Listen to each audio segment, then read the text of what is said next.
இப்போ நம்ம பார்க்க போகிறது டிஎன்பிஎல். இது பேப்பர் ப்ராடக்ட்ஸ் கம்பெனி. இது செப்டம்பர் மாதம் அக்டோபர் நவம்பர் 15 வரைக்கும் டவுன் ட்ரெண்ட்லேயே வந்துட்டு இதோட 52 வீக் லோவான $162.27 தொட்டுட்டு பவுன்ஸ் பேக் ஆகிருக்கு.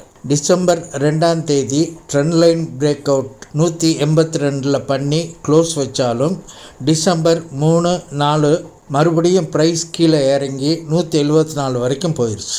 ஆனாலும் கூட நேற்று நல்ல வேல்யூமோட மறுபடியும் பழைய பிரேக் அவுட்டையே தாண்டி 5.5% ஏறி 184 க்ளோஸ் வச்சுருக்கு. ஆனாலும் கூட 186.50 ரெசிஸ்டன்ஸ் இருக்கிறதுனால அதையும் பிரேக் அவுட் பண்ணிச்சுன்னா தான் டார்கெட் 10%, அதாவது $206 போகும்.